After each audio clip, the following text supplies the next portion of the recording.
You might have been asked to fill in the resilience marker. This video will provide you guidance on this task by explaining what resilience means for our organisation, when to use the marker, and finally, how to fill the marker.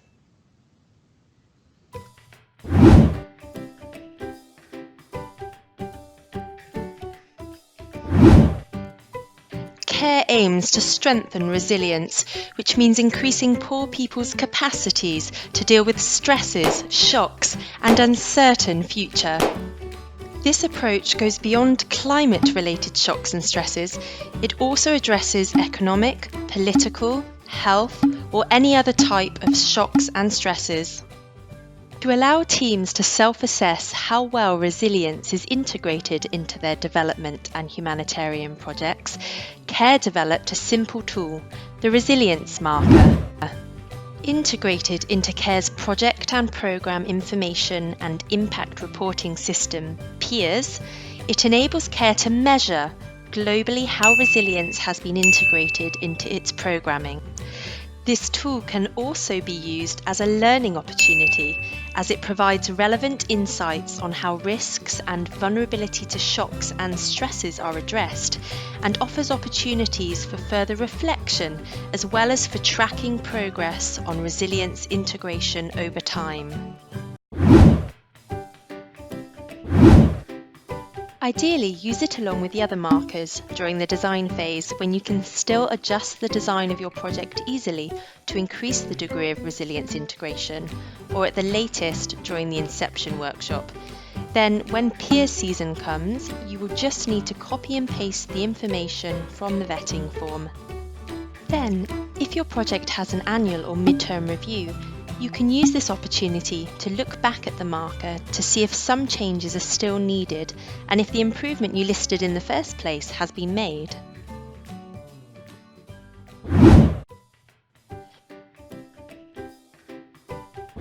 The first part of the vetting form is about project information.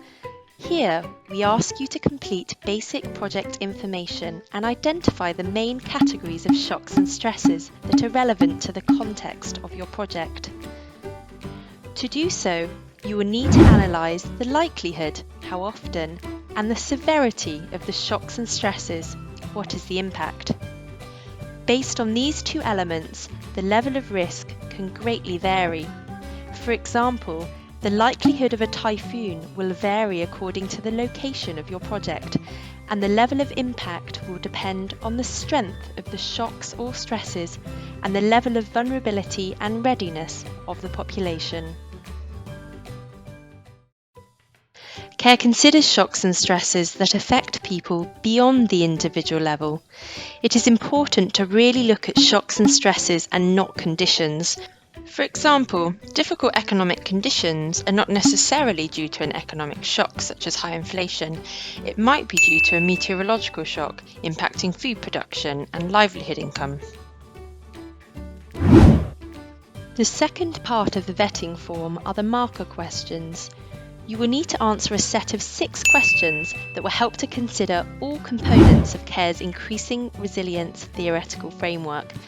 These are the existing capacities and assets, underlying causes of risks and vulnerability, and the enabling environment. For all questions, it is important to always refer to the 3 identified categories of risks and shocks and see if you have addressed them all.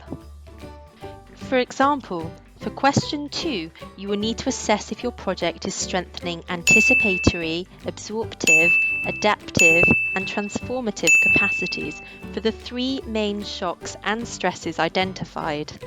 For example, if you identified 3 shocks, but are only addressing 1 shock, or if your activities are really limited compared to the magnitude of the shocks, then you might not tick the box. The same will apply to question 3 on the assets strengthened by your project. When you have answered all questions, you can move on to the scoring part. The individual scores of the 6 questions add up to an overall grade for the project, indicating the level of resilience integration, ranging from 0, no resilience integration, up to 4, excellent resilience integration, for each project assessed. The whole process should not take you more than 1 hour and should ideally be done in your team. It will give you valuable insights on how your team has integrated resilience. Please note that the final score will always vary according to the breadth, constraints, and budget of the project.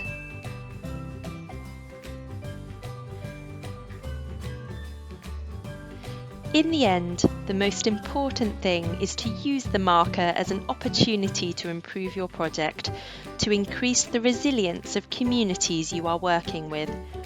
Having a 4 is not the most important thing to achieve, but whether you have done the maximum to get the best grade possible. So do not hesitate to define 2 or 3 actions to take forward to improve your project when filling the marker. And feel free to contact the CCRP team or other resilience experts for advice.